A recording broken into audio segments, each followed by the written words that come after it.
Feb में अपनी scrambler 400 को लिए हुए 2 साल हो जाएंगे।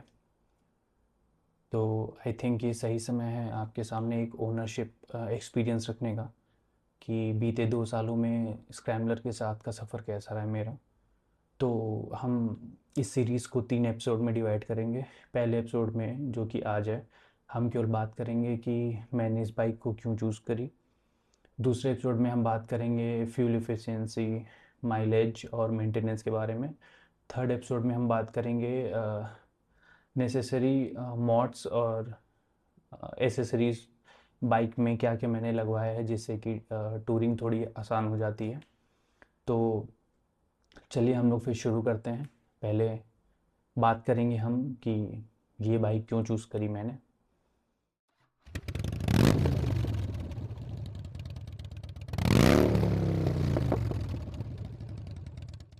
जब बाइक लेने की सोची थी मैंने, तो आई थिंक अक्टूबर 23, सितंबर 23 से स्टार्ट कर दिया था देखने के लिए कि कौन सी बाइक लेनी है, नहीं लेनी, इस तरीके से।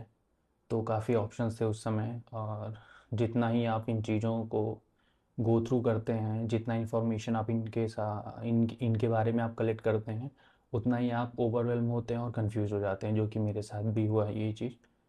तो फिर स्क्रैम्बलर को कैसे चूज़ किया मैंने, आ, ज, ऐसा कुछ मतलब थंब रूल नहीं है मेरे पास कि मैंने ऐसा कैसे चूज़ कर लिया। 3-4 पॉइंट्स हैं जिनको मिला के मैंने देखा, तो फिर मुझे लगा कि स्क्रैम्बलर ही सही है। पहला तो मुझे बहुत ही कॉमन बाइक नहीं चाहिए थी। जैसे रॉयल इनफील्ड केटीएम उस वक्त बहुत ही चल रही थी। ट्रायम्फ उस टाइम पे नई नई आई थी बजाज के साथ पार्टनरशिप करके छोटे सेगमेंट में। उस क्योंकि ट्रायम्फ हाई सीसी सेगमेंट की बाइक ज़्यादा बनाती है, तो मुझे कॉमन बाइक्स नहीं चाहिए थी। दूसरा, एक प्रीमियम ब्रांड लिगेसी होती है जो कि ट्रायम्फ के साथ है। वो आपको लिगेसी दिखेगी। अभी हम जैसे छोटे सीसी बाइक में भी है 400X और स्पीड 400 में एक्सी थ्रस्टन अब तो काफ़ी आ गए हैं। तो इनके सर्विस सेंटर में आपको फीलिंग आ जाती है कि हाँ ठीक है, थोड़ा अच्छे से काम करते हैं। मैंने रॉयल इनफील्ड का भी शोरूम सर्विस सेंटर देखा हुआ है और ट्रायम्फ का भी देखा हुआ है, ज़मीन आसमान का फ़र्क है। मे बी रॉयल इनफील्ड के पास नंबर है इस वजह से, ये भी हो सकता है। बट ट्रायम्फ का सर्विस मुझे काफ़ी ज़्यादा अच्छा लगा, एक्सपीरियंस बहुत अच्छा होता है उनका।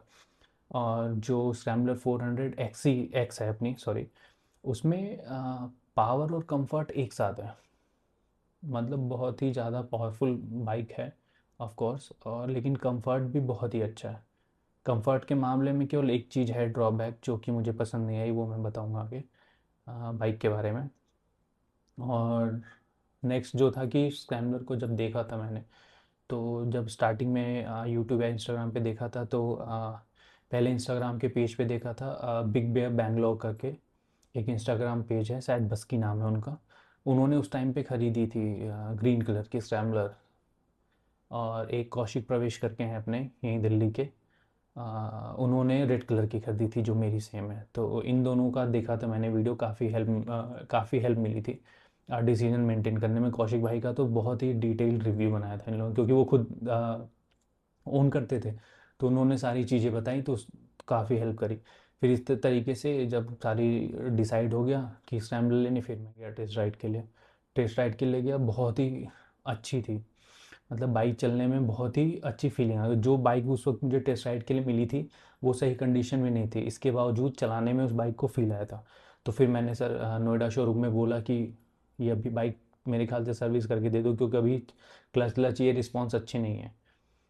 तो फिर उन्होंने सर्विस शोरूम वालों ने सर्विस कराई और फिर मेरे घर पे भिजवाया 1 हफ्ते बाद। तो फिर उसको मैंने फिर expressway Noida, greater Noida expressway पे चलाया उस बाइक को।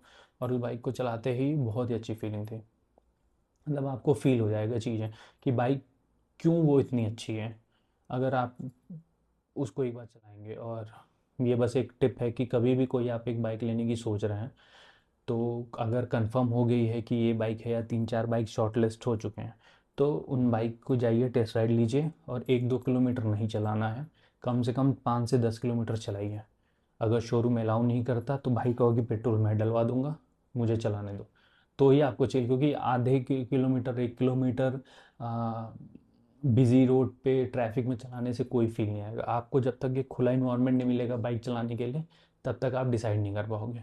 तो ये सब चीज़ें थी जो कि मैंने ध्यान दी थी स्क्रैम्बलर को ख़रीदने वक्त। और जो भी ये स्क्रैम्बलर खरीदते टाइम मेरा डिसीजन था पूरा बहुत ही कैलकुलेटेड वन था। इमोशनल कोई डिसीजन नहीं था। इमोशनल आदमी कनेक्ट बाद में हुआ इस बाइक के साथ, धीरे धीरे चलाते वक्त वो बॉन्ड, वो ट्रस्ट बनता है बाइक पे आपका। हमने डिलीवरी ले ली शोरूम से, फिर बाइक चलाना शुरू किया। तो फिर धीरे धीरे जो एक्सपीरियंस आने लगे, और क्योंकि अब बाइक आपके हाथ में है तो रोज़ ऑफिस आना जाना शुरू हुआ। रोज़ के 50-60 किलोमीटर का अप डाउन था। और मुझे इस बाइक के साथ न ट्रैफिक में कोई इशू आया, कहीं भी कोई इशू नहीं आया था। तो जो पहला एक्सपीरियंस होता है राइड को चलाते वक्त कि इंजन स्मूथ, बहुत ही अच्छा इंजन बनाया हुआ है। थ्रॉटल रिस्पॉन्स तो बहुत ही खूबसूरत है इसका। आप जब थ्रॉटल एक बार खींचोगे ना तो बाइक भागती है बहुत अच्छी। कितनी टॉप स्पीड तक भगाई है ये तो मैं नहीं बताऊंगा, लेकिन बाइक बहुत ही अच्छा भागती है। और कंट्रोल आपको फील होगा बाइक में, ये नहीं होगा कि बाइक आप तेज़ चलाओगे तो वॉबल फील होगी, ये सब कुछ भी नहीं होगा। और क्लच की जो फील है, क्लच बहुत ही हार्ड आपको नहीं फील होने वाला। क्लच भी इन्होंने अच्छा रखा हुआ है कि जिससे ये मत लगे आपको कि बहुत ही हार्ड फील हो रहा है, बहुत मेहनत करनी पड़ती है। ट्रैफिक में तो आप कोई भी ले लो, अगर ट्रैफिक लंबा रहता है तो हाथ में दर्द तो होना ही है, वो तो सबके साथ होता है। और जो बाइक को इन्होंने बैलेंस आउट किया हुआ है, जो वेट डिस्ट्रीब्यूशन है वो भी बहुत ही अच्छा किया हुआ है। और बाइक की जो उन्होंने फिनिशिंग रखी हुई है बहुत ही अच्छी रखी हुई है। नट बोल्ट सही तरीके से लगे हुए हैं, वायर्स बहुत ही अच्छे लगे हुए हैं, जो कि आपको फील देगा कि हाँ इस पे डिटेल पे काम किया गया है, मतलब ध्यान दिया गया है कि कोई भी चीज़ें इधर से उधर ना हो। जैसे एग्जांपल के तौर पे हार्ले डेविडसन पुरानी वाली थी, उसमें नट बोल्ट आपको अलग ही दिख जाते थे, वायर उसका एक घूम के ऐसे आ रहा हैंडल के पास से। तो ये सब चीज़ें जो है अटेंशन टू डिटेल हैं, ये इन्होंने बहुत ही अच्छा काम किया हुआ है। और सस्पेंशन की बात है, सस्पेंशन दोनों अच्छे हैं। आपको फील नहीं आएगा कि बहुत ही स्टिफ सस्पेंशन है, या फिर आपको बैक पेन या ऐसा कुछ इशू नज़र नहीं आने वाला बाइक में सस्पेंशन के द्वारा। सस्पेंशन बहुत ही अच्छा। फिर जब बाइक इतनी चलने लगी, रोज़ का चलाना होने लगा, इधर उधर घूमना होने लगा बाइक से, तो चीज़ें कुछ होती हैं जो कि बहुत ही अच्छी लगती हैं। कि आप जब चलाते चलाते जो चीज़ें पता चलती हैं आपको, कि हाईवे पे जो स्टेबिलिटी है बाइक की, कि बाइक चल रही है तो लगता है कि हाँ पकड़ी हुई है सड़क के साथ। आपको ये नहीं लगता कि उछल उछल रही है या फिर इधर उधर जा रही है, ऐसा कुछ नहीं है, बाइक को पकड़े हुए रखा रहता है। और सब जो मैंने बताया बिल्ड क्वालिटी बहुत ही अच्छा बनाया हुआ है। वो धीरे धीरे जब आप बाइक चलाओगे तो आपको समझ में आता है ओ ये ऐसे करी हुई है, मतलब कुछ सोचा होगा इस चीज़ के बारे में। बिल्ड क्वालिटी हो गई, अटेंशन टू डिटेल हो गया, हीट मैनेजमेंट है। हीट मैनेजमेंट में थोड़ा काम कर सकते हैं, बट मुझे नहीं पता, 400 सीसी है, काम करने की कोई ज़रूरत, अगर कम हो जाए हीट तो अच्छी है, लेकिन थोड़ी गर्मी में ज़्यादा महसूस होगी और ट्रैफिक में आप रहेंगे तो मुझे क्या होता था कि ये एंकल और पैरों के बीच जो जीन्स या सॉक्स के बीच में गैप हो जाता था, तो उसमें फिर वो चलते वक्त हीट पता चलती थी। मैंने जून उनके कड़ी दोपहर में भी चलाई हुई से, तो वो फील होती, तो उसके लिए मैंने फिर वो फुल लेंथ के सॉक्स पहनने शुरू कर दिए, तो थोड़ा कम हो गया वो। तो उतनी चीज़ नहीं लगती कि हीट मैनेजमेंट वाली जो चीज़ है उस पे नहीं। और दूसरा जो मैं कह रहा था कि एक दो कमी जो मुझे दिखी है, मतलब कमी जो स्टार्टिंग में दिखी थी, पहला तो स्टॉलिंग इशू था इसके साथ। स्टॉलिंग ये तो 1 साल 1.25 साल तक इसमें रहा, चलते चलते बाइक बंद हो जाती थी क्लच दबाते ही। और इसके लिए मैं 3-4 बार 5 बार सर्विस सेंटर पे भी गया, कभी कहते थे ये सॉफ्टवेयर से अपडेट, सॉफ्टवेयर अपग्रेड आया उससे सही हो जाएगा। फिर कभी मेरे चलाने में दिक्कत आती थी, वो कहते थे आप सही से नहीं चलाते हो, कभी कहते थे एयर फिल्टर हो गया, एयर फिल्टर चोक हो गया इसकी वजह से बंद हो जाती है। तो उस शुरुआती दौर में बस, क्योंकि ये ट्रैम मेरे ख्याल से इनको भी, ट्रैम वालों को भी आइडिया नहीं था कि ये इशू हो क्यों रहा है, तो वो इस इंस्टॉलिंग वाली इशू मुझे 1 सवा साल तक फेस करनी पड़ी, फिर अपने आप ही सही हो गया, फिर कोई दिक्कत नहीं आती है। दूसरा जो इम्प्रूवमेंट का चीज़ है यहाँ पे, इशू था जिसकी सीट क्वालिटी, सीट थोड़ी अच्छी होनी चाहिए थी। तो दो जगह पे बस इम्प्रूवमेंट वाली चीज़ थी।